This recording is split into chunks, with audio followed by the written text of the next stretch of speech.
It's always you, darling. Always you. Well, oh no, it's got everything in there. Music money success. It's got every sync license, every fee, every amount. I mean, All right, they get started. what's All right. happening right now.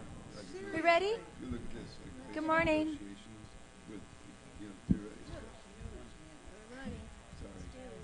Welcome, everyone. Thank you for coming to the Publishing and Licensing Your Music panel. My name is Joey Alvarez. I've been in the business for about 17 years, working mainly on the publishing side, but I've been on the record side for about 6 years. And I'd like to start off with a few words to kind of help set the tone of this panel. My goal today is for everyone here to walk away with solid pieces of information that each of you can utilize. This panel is for you. That's what we're here for. There's been a great deal of movement in our industry in the past 5 to 10 years with the new technology. The industry as a whole is reshaping itself to accommodate the actual catching up to new technology. Undoubtedly, this will continue for many years to come. It's exciting yet uncertain. One common thread I've noticed, this is in some way, shape, or form, we are all here, we all have something to pitch or sell, whether it's a product, a song, a catalog, a brand. We are all looking to monetize our properties. So please keep in mind as you listen to the panelists, we are all interconnected in some way. Also wanting to encourage you to write down some questions because we will have a brief question and answer period. Without further delay, I'd like to introduce to you our panelists. On my right, Chris Munoz, Director of Business and Legal Affairs at Bug Music.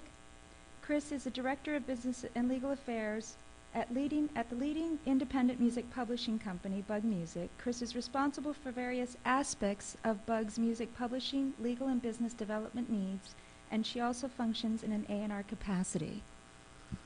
Then we have Bonnie Dolan, Bonnie Executive Producer and Artist Liaison at Comma Music.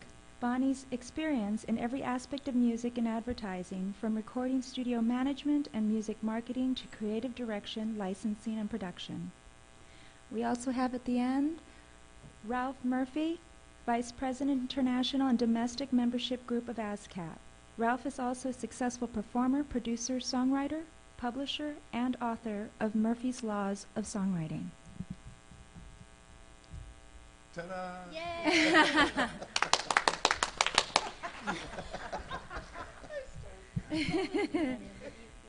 I'm going to start off with Ralph. I'd like to focus on things that I'm hoping will give you a better understanding of when you get out and pitch your product that you're set up, you're taken care of, and your assets are taken care of. Ralph, as head of membership, what makes a songwriter want to join ASCAP versus BMI and CSAC?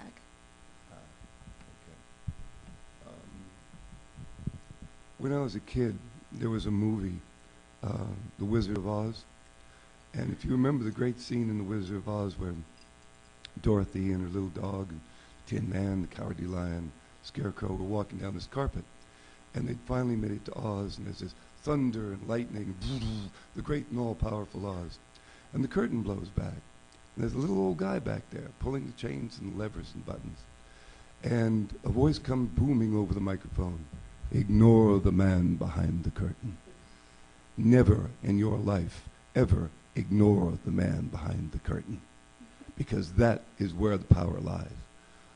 Well, all my early hits were in England in the 60s, and every other country in the world only has one performing rights organization per country. Every other country is higher paid. So when I came to New York in 1969, mainly for tax reasons, if you remember the Beatles song, Tax Man, Mr. Wilson, it was true. And my mother was a cleaning lady, and I wanted to buy her a house. And suddenly my money, the money I'd earned off the Casuals and Billy Fury and blah, blah, blah, suddenly went to the Houses of Parliament, to the MPs. So I arrived in New York for tax as a tax refugee. And I got Dionne Warwick was looking at a thing, and Brotherhood of Man had cut another thing. And I was sitting with some writers, and I said, oh, I've got to, get my new company started and get whatever. And they said, hey, good news. I said, there's good news? They said, yeah, we got more than one society. I went, really? I said, this is strange. And I said, well, why is that good news? They said, oh, competition. They take you to lunch. They buy you dinner. They pay for banners. They give you stuff. I said, You pay for that. It's out of your money. Every dollar that comes in goes to a writer or a publisher. I said, and you know, that's really nice. I said, but have you ever looked in the dictionary under the word competition? They said, oh, it's just good. It's the American way. I said, no, no, no. Competition makes goods and services cheaper for consumers. We, ladies and gentlemen, are not consumers. We are providers. Okay? I never finished high school. I carry a dictionary with me. That's my second Bible. If I don't know something, I go find it out. They asked me why I carried this book, because Money, Music, and Success has everything in it. Anyway, so I did the research, and in going through it, finding out why we were gifted with 3 performing rights organizations, I found a wonderful article in 1939 Harper's Bazaar magazine, which was really good. I also asked a lot of old writers. And you have 3 societies. And by the way, I happen to really enjoy the people who work at BMI, and I have dear friends at CSAC and dear friends at BMI. They work for the man behind the curtain. The man behind the curtain at ASCAP is me. It's a society. I own it. I elect my board of directors. There's 12 writers, 12 publishers. The head of ASCAP always has to be a songwriter. You move along to Broadcast Music Incorporated. It was started by $401 shareholders, all broadcasters. You're looking at Clear Channel, Trinity, ABC Tri-Cities. That's who sits on the board. There are no songwriters. It's a privately owned corporation, owned by the people who have never wanted to pay you. That's interesting. Then you go to CSAC, which was originally started by a family years ago to monitor grand rights for Europeans. And it was bought about 16 years ago by a consortium of attorneys, lawyers. And that is a privately owned corporation owned by 5 attorneys, for-profit corporation for theirs. Now, the only one that actually publishes all their figures, where the money comes from, where it goes to, is ASCAP. The only one I can really impact, I know is working on my behalf, is ASCAP. My mother was a cleaning lady. The only equity I have in this world, on this planet, is my song. And my song will outlive me by 70 years. Now, for those of you who are business managers, attorneys, it's relationship-based. I understand that completely. You'll go to whoever can get you on a showcase or get your act out in front of whatever. That I understand, because you're there 3 to 5 years. I am locked into my song for my life plus 70. And so therefore, you know, helped start the New York Songwriters Association in New York. I'm a past president of the Nashville Songwriters Association, past president of Recording Academy. I am a radical, political, activist, son of a bitch songwriter. Oh, wildlife plus, oh, okay. After death in the United States, and we got it recently, a whole bunch of changes over the last 20 years. After you pass on, your heirs and successors will have your copyright for 70 years, which means all income derived from that will go to your heirs and successors. So that's why, as creators, by the way, it's very important that you make a work that has value. You'll know when you've done your job as creators, as writers, you will never have to sing your song again for the rest of your life. You'll hear it badly played by the Holiday Inn Band. You'll hear it coming over Muzak. You'll hear it coming out of elevators. You will hear it again and again and again. It's lovely. There's times I don't even recognize my own songs. I'll be picking up a head of lettuce and going, "Oh, I know that song. Geez, oh, that's mine." It's so badly played, but that's very flattering. Also, when you've done your job, when someone comes up, and William Bell said on the panel yesterday, when someone comes up and says, "Oh, you wrote that? That's our song." When it's never your song again, you've done your job. Because your job as a creator is not to give the people you. Your job is to give them them as you see them. Every song you fell in love with when you were growing up was about you. They did their job. They gave you as they saw you. Well, when you sign on to be a competitive creator, your job is to give them as you see them. If you want to whine, preach, invent, you can do that at home. You don't need to get out there and inflict it on somebody else. Unless you do it with humor, irony, and detail. Then you become competitive. Anyway, I'm now going to shut up and move on, because I want to hear what they've got to say. Okay. Well, now you're with the society. You're locked in, and you have your music. You're out there pitching it, and you come to music supervisors, and you want to get your music out there.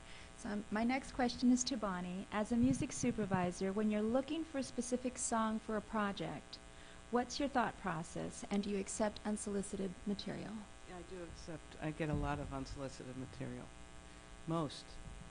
And I do basically advertising, commercials, internet advertising. I've done stuff that's in movie theaters. And when I'm looking for something, it usually has to do with the creative information that I'm getting from an advertising agency. I don't know if, I just talked about this the hour before, so I don't want to be redundant to anyone that was here the last hour. If I'm doing I just did something for Office Max. I had gotten a CD in the mail a few years ago by a band, or from a publisher, a band called the Ivies, and somehow I just found this song that it was a light, sunny kind of piece of film, and I just found this piece of music that fit. If I'm doing something for Nintendo, I'm going to look a little bit more for a metal-y kind of, game kind of piece of music. So basically what I'm looking for, I accept everything from soup to nuts as far as music goes, because advertising is all over the place in what they're trying to sell. Does that answer that? I think so. Yes. I didn't go as long. No. You want me to Good. keep? No, it's good. Chris, Chris, now I want to ask you, what would make you sign a songwriter? Okay. Hi, everybody. Okay, so now everybody's happy because they're set up at ASCAP.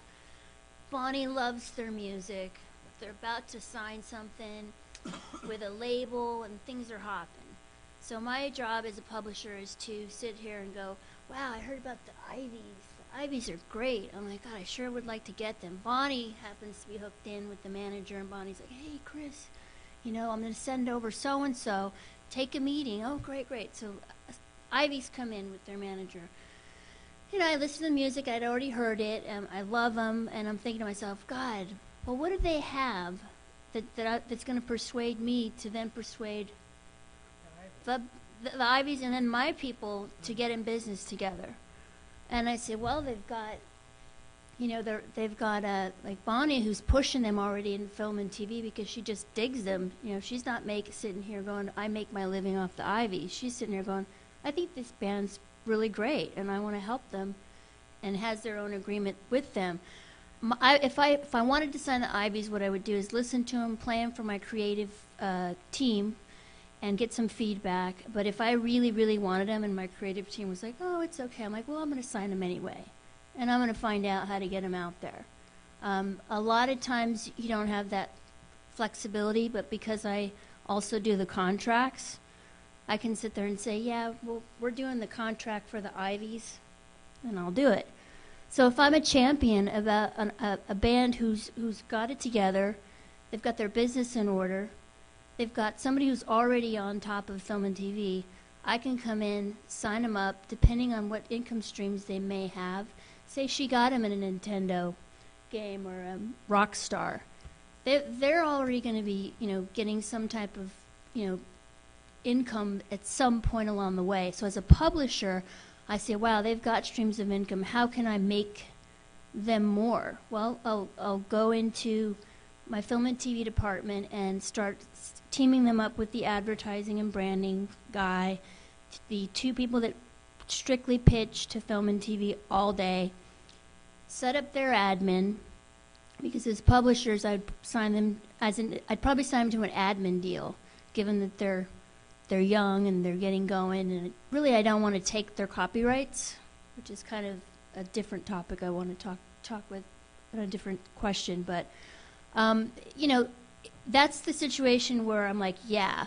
And then other publishers probably have come to them and said, well, why do you want to go there? Bug, why don't you come to EMI? Why don't you come to Warner Chappell? And everybody starts running around figuring out why they want to sign the Ivies. So the Ivies become very popular, and they may be able to command an advance, and it might start to go up a little just because everybody starts talking. At that point, I'll probably just try to sign them as quickly as I can if I really believe in them, because they've got all their stuff in order. Do you think, are you going to talk at all about the difference between master and publishing. Like with the Ivies, I use the master. Uh-huh. But from you, I would, let's say they were yours, I would Yeah. just get the publishing. Correct. Because I didn't want to do the most favored nations thing. I think that's something that you should just touch upon. I think it's important. A distinction. Yeah. Okay, Yeah. so here's so Bonnie's like, oh my God, I love the That's a good question actually. I love this Ivies, and we go into a little deal with them, and she's pitching the master recording, and I don't know how much you guys know, so I'm going to go basic. You may know a lot more. The master recording, within a song, there's two different rights. There's a master right. There's a composition, which has a publishing and songwriting right. So Bonnie's coming in pitching. She wants the master. So she's like, oh, Ralph owns the master, You own the publishing. and I administer their publishing. So we're gonna have to. I'm gonna be clearing their publishing for them, and I just have to go to Ralph and say, hey, Ralph, we've got a possible synchronization license with Grey's Anatomy. That's the easiest thing because everybody's music's on there. What do you think about this? We're going to get $5,000 as an upfront fee.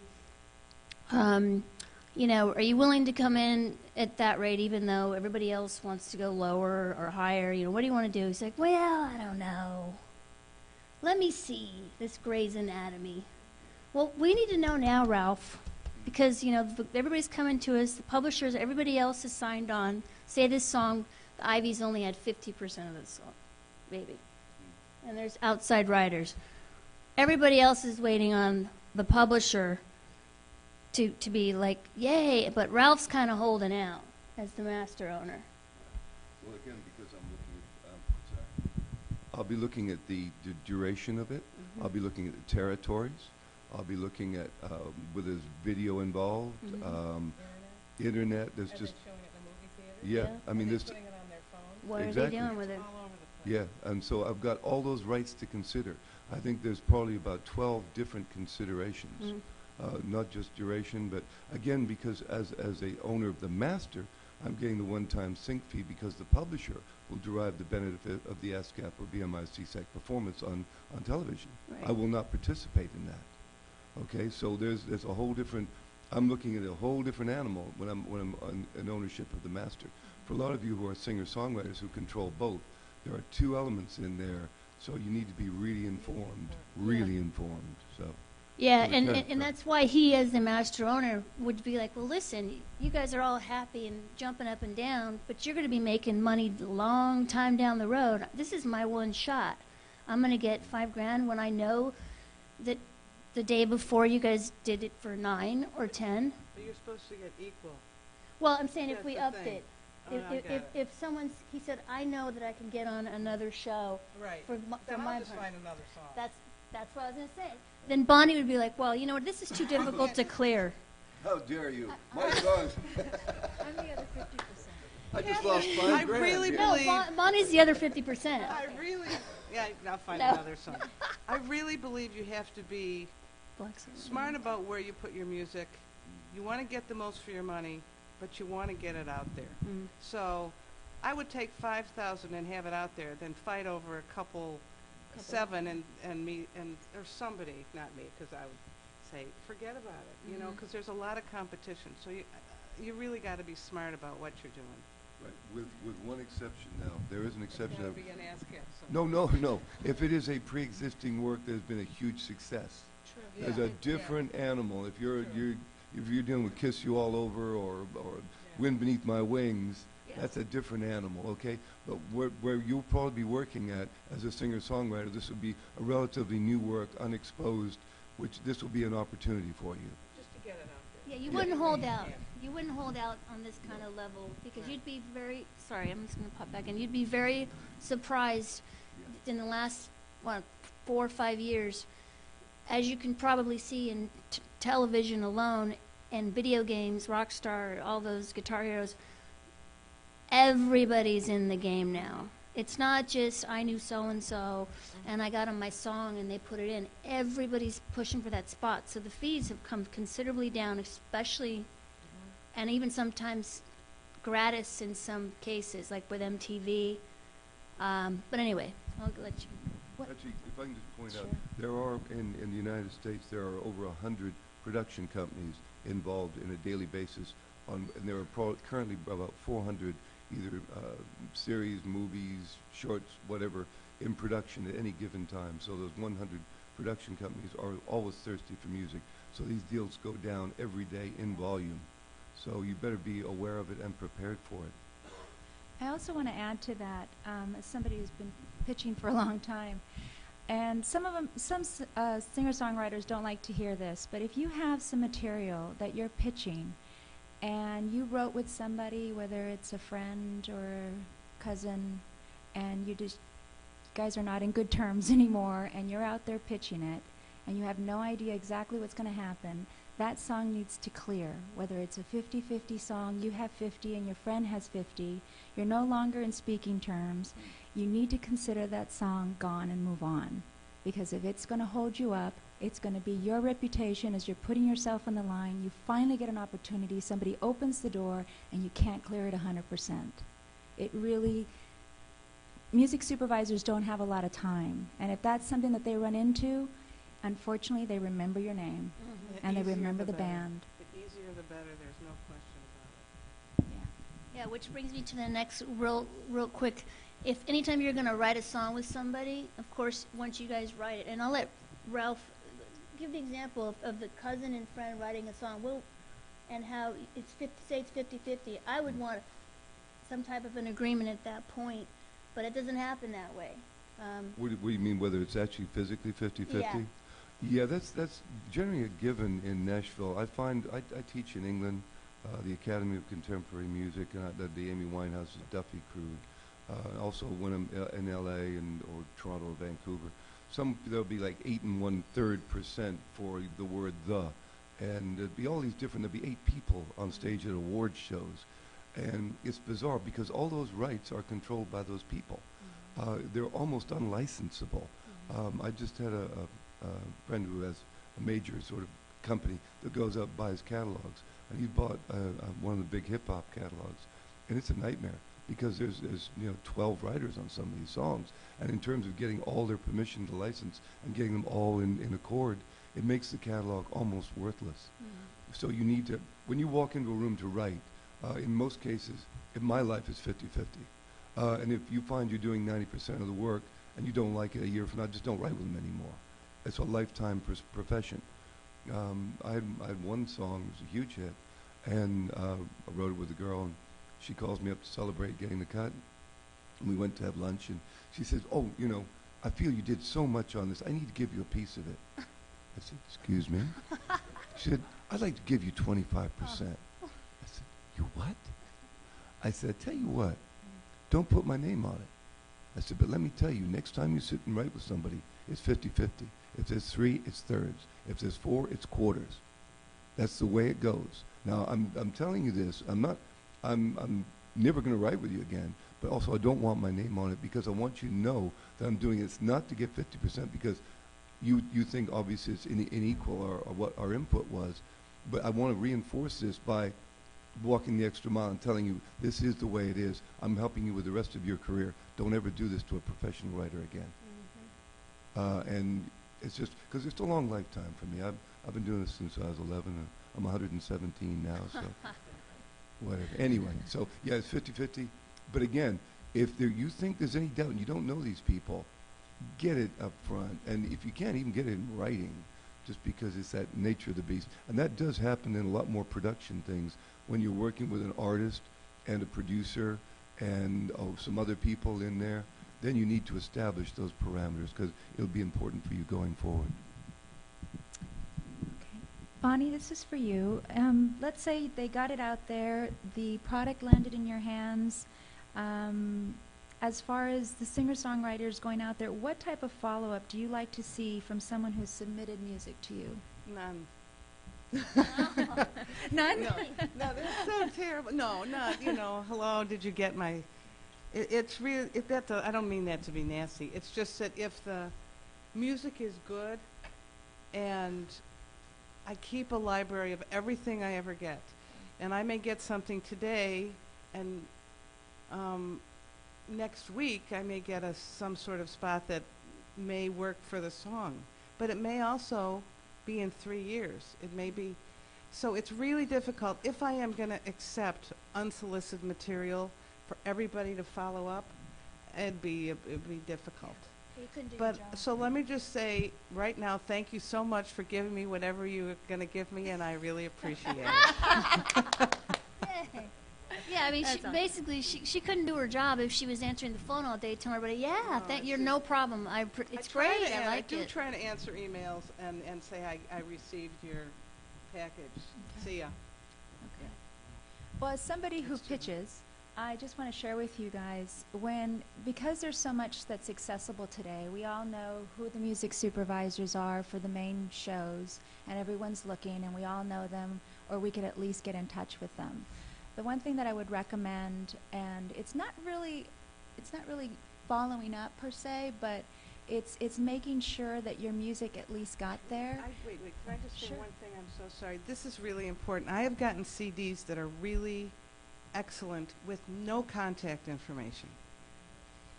And I Yeah. think that's probably the most important thing. Yes. Just put your phone number on there or put a Email, contact on there.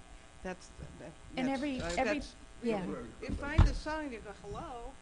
And every piece of information, actually, because I've seen a lot of, I've been indie for a while, and when people send me product, I literally, it's either on the CD or on the jewel box or in some way, but I recommend that it's on everything that you can possibly imagine. The Yes. jacket, the CD, Yes. a card, Yes. an email, your website, anything and everything on everything. You know, another thing is song titles. You've got to put them somewhere. It's interesting to me how many submissions I get that there are no song titles. I It mean, also helps to tell me sort of what kind of genre it is. Yeah, it's a Yeah. rock CD or a hip hop CD or ska or whatever it is, and then because you can't always tell from the cover. well, There is one other thing, by the way. If you've got all that information on there, you look like a professional, It's true. and it will That's actually very true. suddenly you're dealing with professionals. Right. And if you are professional in your approach, you'll get that respect. They'll reach for that package before. Also, one of the things that I do is when I call up a music supervisor, I don't necessarily have to speak to them directly. If you realize the person answering the phone, that's their day-to-day. That person is their day-to-day, covering themselves, covering the bases. Music supervisor, yes, of course, is doing their job, but the person most likely, 9 out of 10 times, is the day-to-day person. So if you can actually create a relationship and open the communication with them, it's really a good bet that you're going to at least say, you know what, we got it, it's right here, we're going to submit it, no problems. That is the best advice because Mhm. my assistant who does that does a lot of the searches for me. I'm not. She really is my right arm. She's more important to have a relationship with than me almost. Yes. I mean, I get the deal sort of, and then I pass it to her, and we kind of work it together. But that's the best advice I've heard all year. Oh, it's and you know, you'd be surprised also in actually probably about a good handful of those assistants have either moved on to work in studios that I know of, and we're still friends, independent music supervisors, and we're still friends. And so they've moved on, and they moved around, and they've become executives in other places. So it's pretty interesting, and it's this really small niche of people. One of the things that I do for them is when I call about a particular project, even though I know that they're probably working on 5, whether it's 3 TV shows and 2 films, I really try to narrow it in and kind of save my time. And when I submit something, it's just for those projects only. Just because you have an opportunity to send product, don't bombard them. Because what happens, it just gets thrown in the corner. I've seen it, I know it, I've been told. It just happens time and time again. And when you send the product, literally specify the genre, female or male vocal, whether it's an instrumental, anything that you feel that would at least help them target in, whether or not there's a long intro and you say, you know, go in a minute and 10 seconds. It helps them because they'll listen to the song, they'll hear it, 5 seconds will go by, it doesn't work. So all the little details that you can give about that song, the better. You can do it on the CD. I've done it on the CD directly. I've done it on a separate piece of paper. It's just trying to help them do their job and giving them as much detailed information as you possibly can. And again, putting all your information on every piece of information that you give them. It just helps, and at least they're able to figure it out. And another thing, because there's the new technology, there's so many formats, you might want to ask these assistants what's the best way to submit music. It might not be CDs. It might be MP3s. It might be an FTP site. We don't know, but there's a lot of people who are actually being specific on how they want music. Bonnie does that. Yeah. So I got carried away here. So I have another question. I wanted to ask Ralph if you recommend collaboration.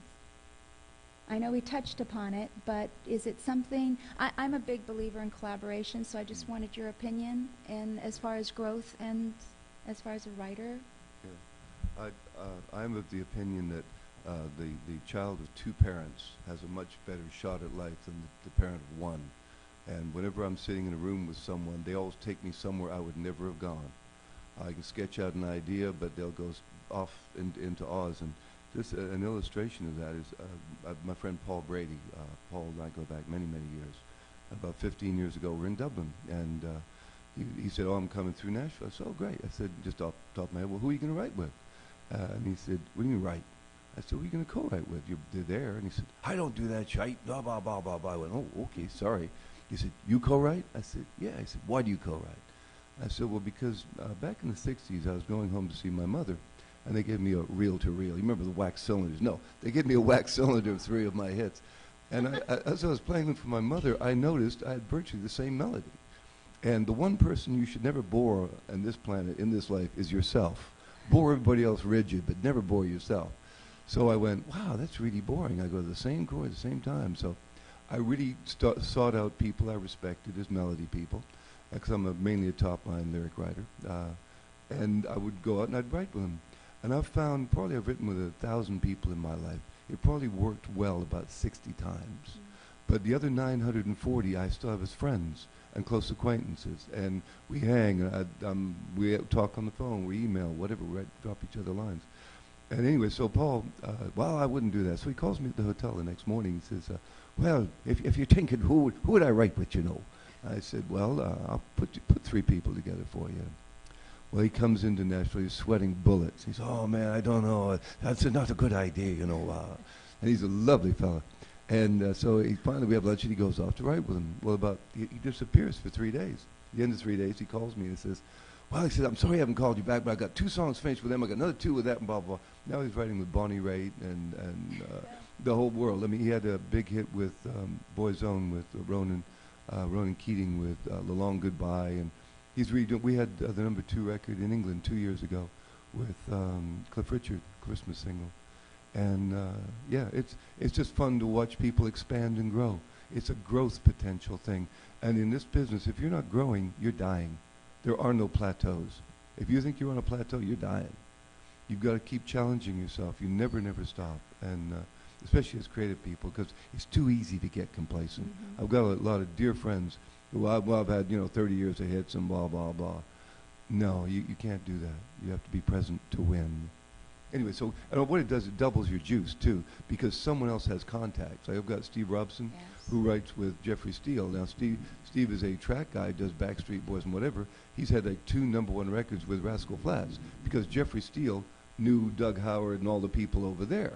So it doubled, and then suddenly Jeffrey can get some juice happening in Europe with his contacts, with Steve's contacts. Yeah, I'm going to pop in on that on the publishing side, because a lot of times if I or my colleague signs a writer who's an up-and-coming writer, but still nobody's really heard about him, but him or her, and has a lot of potential. They're driven, they're together, they're open, they're not thinking that they're the next rock god songwriter, or producer. They're ready to go, what do I need to do to get to the level of, to have some respect? And then could you put me in a room with someone like Jeff Steele, who's actually, we have a lot of co-writes with Jeff, or Cara DiAguardi, who's one of our clients, which if you happen to sign to our company, or Art House, which we have a venture deal with Art House,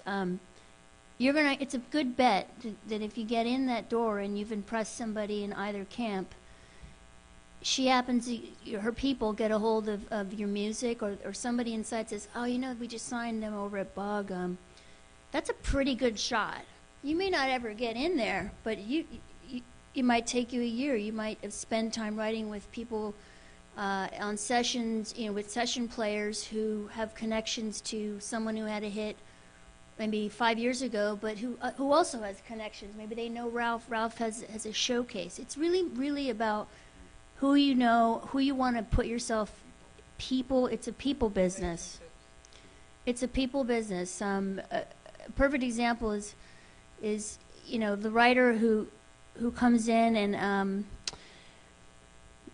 say that they had gotten signed to a co-publishing deal with Warner Chappell, and they were really doing well. They were writing a lot, co-writes, but then the person who signed them left, and they maybe that year got like a $30,000 advance. They were thinking, I've made it. I've signed to a major publisher. I'm getting hooked up with co-writes. Well, one of the things I didn't tell you was this writer happened to be really on the aggressive side and didn't want to hear critique and didn't want to hear, well, what do you think about doing this? So all those sessions started to diminish, and then their key man leaves, and they burned some bridges within a very nice little circle of people that were willing to give them a chance. And the reputation gets around. They're going to be hard pressed for another publisher to come in and risk financially to say that they're going to go forward and be somebody who's going to be palpable, able to go ahead and co-write. So it's really about keep yourself open, really, really listen to people who do it. Listen to the people that want to share information with you. You don't have to agree with them, because there's a lot of times people say, well, that sounds good, but why don't you do that? And you're like, yeah, you know what, I'll try that. But in the end, if you don't like it, you don't have to do it. But be open.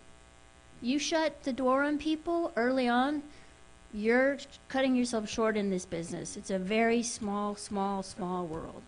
Can I just touch on something?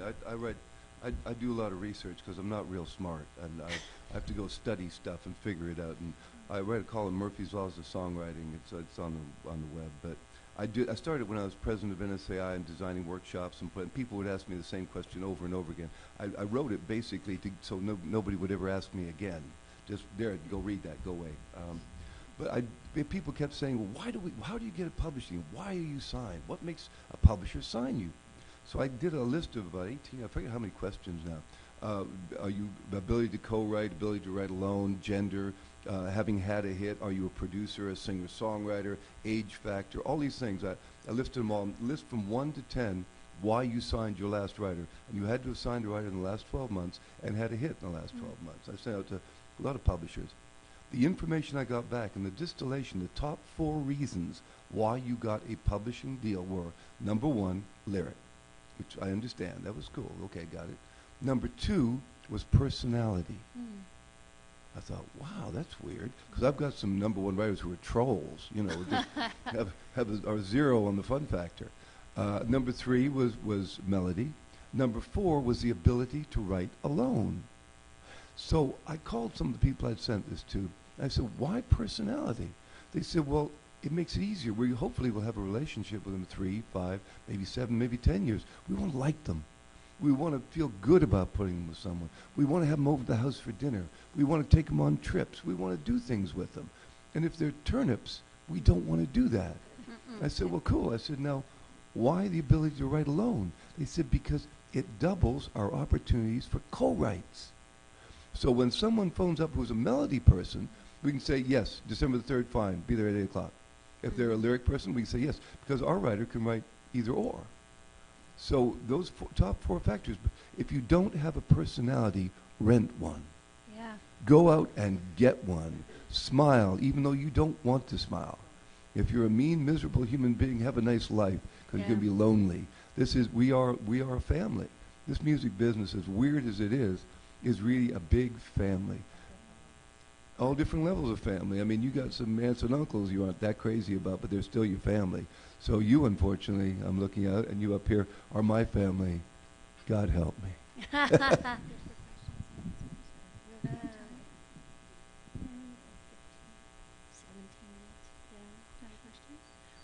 One of the things I'd like for either Chris, you, or Ralph to touch upon is when you're writing a song, recording a song, the importance of getting that contract down with all the writers in the room.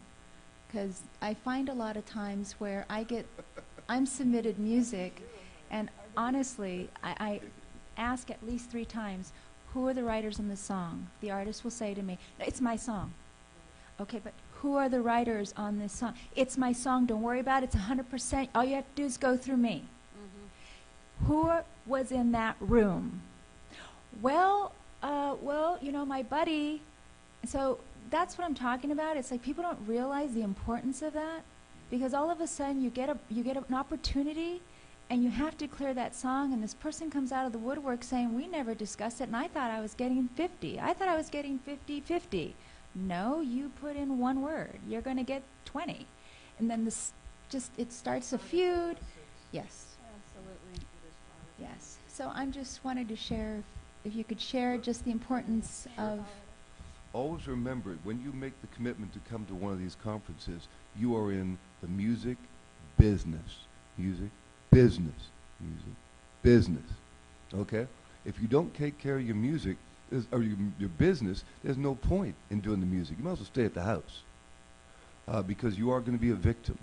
I mean, see, we all want to quote-unquote share our music and do whatever. So we're prepared to give it away because we're so needy. The basic profile for a writer is monumentally dysfunctional. That's just a fact. I'm up to my ass in orphans, murders, suicides. I got them all. Apparently, the basic profile for a great writer is physically, sexually, emotionally abused from a broken home with an inability to communicate and a desperate desire to be loved, marginally dyslexic, and ADD. Now, I love that. Yeah. Come my way. I So love that. yeah, so if you have one or all of those, good news. Yeah. The bad news is nobody cares. Okay, but in order to feed your dysfunction, you have to take care of your business, and that is so important. These people cannot work with you, on behalf of you, for you, around you, if you haven't laid that foundation. That is the essential part that they expect to be part of their team. You're becoming part of their team, and you have to fulfill those obligations. I can't even stress how important it is, because they can't work without it. They can't do their job. I was working on a product, a song. They were going to pay him $1 million. $1 million for the master. $500,000 to the master, $500,000 to the publisher. The guy that wrote the song said, I own 100%, 100%, that's it, like Joe, 100%. Found out he owned 90 and somebody else owed 10. And we never talked to him again. And he lost $1 million. For 10, what's 10% of, well, yeah, 10, it was it, over. So this business part, and just be smart about it. Otherwise, just stay in your garage and play your music. You right? stay in your garage and toss back a few beers and just sit there and dream. Because we all did it growing up as kids. What do we want to do? We want to be an athlete, we want to be a musician, we want to be a lawyer, doctor, whatever. Well, you got to step to the plate. And one of the most important things is to get your business in order. I have a writer who I absolutely love. I think he's fantastic, and he will remain nameless because what I'm going to say about him, he's had a couple of hits, big hits. Young guy, really assertive, really full of energy. Really, excited. He's all these things, and I can't get him to give me a list of the last 3 CDs he gave to me with the title, the splits, the co-writers' names, things on that level. And I can't set him up in my system as a publisher because I have to then register the works, and then we go into, claims after that, copyright registration. Mess up your whole life. If you have songs and you don't set them up right at ASCAP, BMI, or CSAC, and then you come to me, you deliver the same songs and there's different splits, and then we go in there and try to do our job, and we send out letters of direction, your life is screwed for a good year if someone's on top of it to try to fix it. Because that's what happened to this writer. He was like, well, it was 60-40, and you know, here's, but you know, and then I find out it's, you know, 70 on the other side, 30 him, and I've already, you know, it happened once, it'll never happen again, but it messed up the system, and it just delayed the fact that we wanted to pitch that song. It was a waste of time. It's like, that's a great song, but if in fact we get it to Bonnie, and she comes back and we're like, well, we think we have 70-30, but he said 64. She'll go, sorry. And it's a great song. I love it, you know, and I couldn't touch it because it took me forever to clean it up. And so it's like, yeah, I mean, really, and if you can't, you know, if you're able to have writing sessions with professionals like yourselves who are maybe songwriters, who have guitar players that are good friends, and you two do most of your work, have a little agreement between the two of you. You can write it on a napkin, and I'm not exaggerating. You could say, you know what, on this day we sat down and I wrote this, and everybody signed it. Let me tell you, that'll save you down the road if in fact someone wants to use that song. You say, well, no, I have it. I'm just telling you, take care of it. Even if you don't think you need to have a lawyer. Don't think you need that. There you go. Or we can go down that road too, yeah. There you go. You got to take care of it. It just makes your life easier. Also, another thing to add in pitching your songs, that you have somebody you own 90 and somebody owns 10%. For me, whether I'm representing a company or I'm representing myself, I will always offer that information to the music supervisor. I will always offer the name, the publisher, a contact name, a contact number to the music supervisor. Because what that's doing to them is you're offering, I own 90, here's my information, you come to me. 10% belongs to this writer. Here they are, go get them. At the same time, what happens is, for whatever reason, you can't get a hold of them, that they see that you have some kind of connection with them, they will call you, because it's been done to me numerous times. Or they'll call and say, you know, I called the number you gave me, it doesn't work, I'll find them. And that's my reputation, is I will find it. I will always deliver a song 100% whether or not I own it 100%. That's my goal when you pitch a song. You know exactly where they need to go, and you deliver that information so that it's done. Because a lot of the times, especially if it's television, they've got 2 hours to clear it. Right. There's just one fine point, and the point she's really making too is that when you assign your work to a publisher, you assign the right to solicit public performance of that work. It no longer rests with you, the writer, the creator, unless you have a split in there, or prior approval. You actually assign the right to license for public performance. So you've got to be very, very aware of that as a creator when you assign your work to a publisher. That's what you're doing. You no longer have the right to do that. You can, well. But can't they approve once it's? Well, that's what he said. Basically, what he's saying is, once you do sign up, say you sign up with my company, and we go into even an admin deal with you. Actually, no, co-pub is. You're giving up the right to go ahead and approve, unless you get approvals in your contract, to go out and I'll get my creative team to pitch this song. Unless my writer had approvals, it's too bad. It's too bad. We're going to pitch it to Tampax. We're going to pitch it to beer commercials. So that's another thing to remember if you're about to get into. But I've had a who will go nameless big person get a beer deal, and then the manager called and said, well, he's an AA. Yeah. He can't do it. But there was nothing in the contract nobody knew, and he didn't have any approval. And at that point, it's about your relationship, and it's like, well, are you going to blow it for this guy who's spent his life getting sober, which is way more important than any money? But I could. I told a lot lot of people. but not to a lot of people. So again, it's important to make sure if you're about to do a contract and make sure you ask for approvals, even if you're doing it yourself. Say, I just want to make sure that if I get a chance to get a film, TV commercial, that you at least ask me, and I tell you, and I can say yes or no. Yeah, I've got just a very funny one. I was on a panel in Ireland a couple of years ago. We were talking about jingles. I really haven't had any jingles. I have a lot of film stuff and whatever. And I wrote a song called "Don't Take Me Half the Way" for Crystal Gale, which says, "So fill me up to the top. Don't you stop till I'm overflowing. Love is a seed, and babe, I need you to keep it going. Don't take me half the way." And I was joking around. I said, "No, I really haven't." I said, "You know, like Viagra, could use it, or Cialis." I suddenly went, "What a good idea! So fill me up, don't you stop, don't take me half the way." No. Yes, yes. And I phoned up my co-writer. I said, "Look, man, we need to redemo this. We'll kind of do a pop thing on it, man, but it's going to be perfect for Cialis." And he went, he's born again. He said, "Ralph, I couldn't do that. I can't do that, pal." I said, "Bobby, it's worth it. Come on, pal, roll with me. And he just wouldn't go there. Yes, they did Viva Viagra. I know, Viva myself, but I don't take me half the way. God. And on that note, we're going to open up to questions and answers now. Thank you. That's awesome. Right here in the yellow.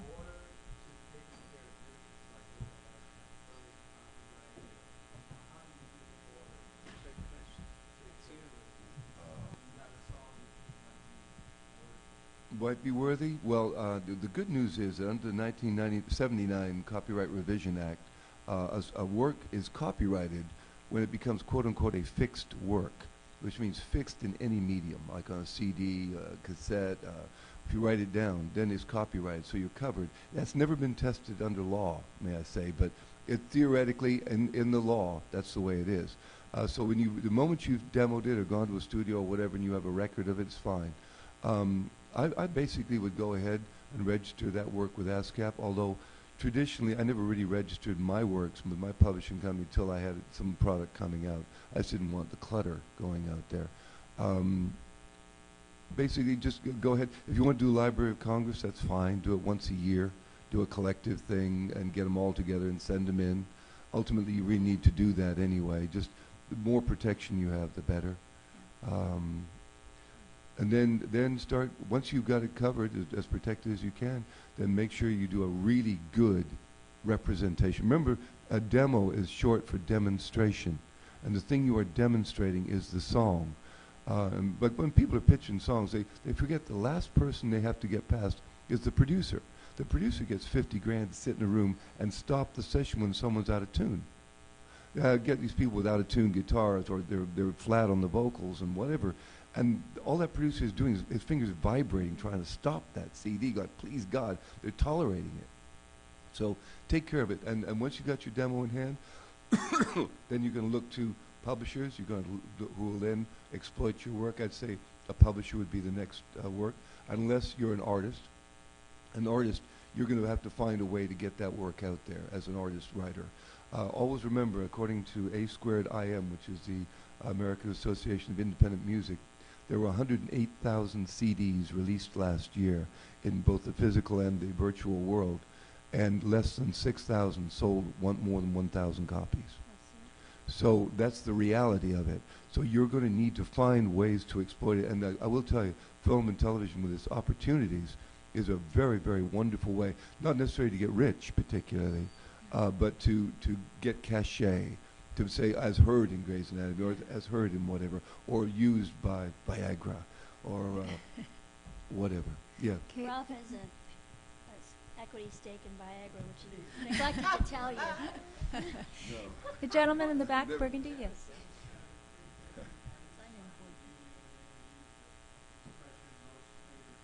Yes. Right.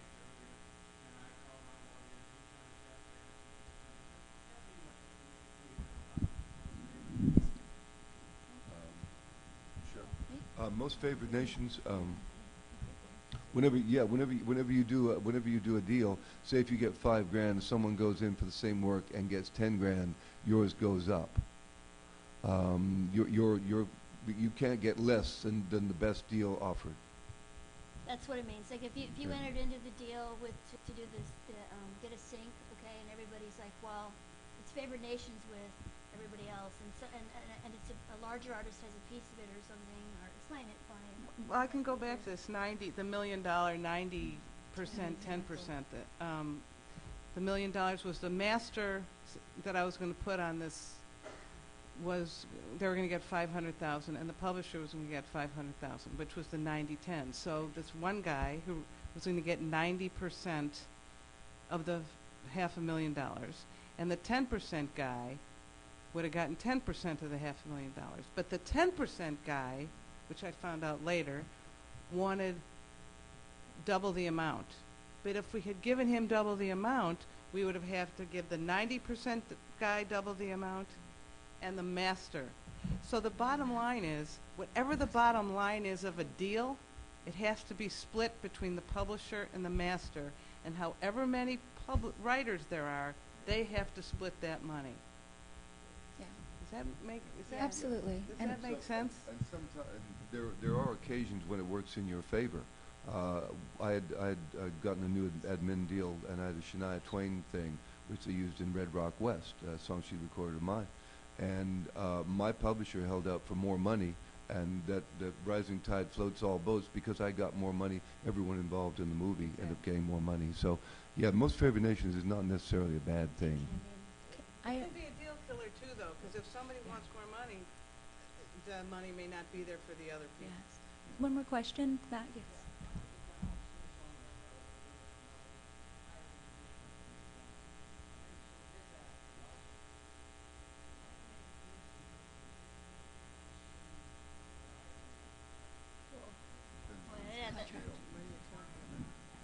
Yeah, exactly. So you're saying you're the songwriter. You hired you hired musicians. You just get a work for hire, and just in event somebody might have written a couple things, and you want to cover yourself if in fact you just hired them. I think he's talking about the union. Oh, the union. Are you talking about Yeah. union, Clarence? Yeah. Well, the union, as long as you paid master Scale. rate, full master rate. If you've done it as a limited pressing, or if you've done a limited pressing, then you'll have to kosher that up. You'll have to pony up the rest of the money if it's going to be used, because the union will come down on you otherwise. Yeah. Full master rate is what you can ask the AFM right out there. Yeah. Ask they're sitting out in the lobby. There's different Yeah. rates for Rates. Yeah. commercials, for movies, for Yeah. TV shows. Yeah, and there's also a demo rate Right. where you can come in, if you're just sketching your song out and you want to get it pitched and you want to get someone else to record it, you can get a cheaper rate. There's also a limit, if you're a singer-songwriter, it's called limited pressing, where when you have to verify to the AFM that you're only going to be pressing at limited quantities. You're not going for a big deal with like Universal or whatever and trying to get a free ride on the musician. So, yeah, check with the AFM. Yep. Well, we ran out of time. Thank you so much for coming. We hope we answered a lot of your questions. Well, And if you have questions, we'll be able yes. to. I have a couple people who are like, Well done.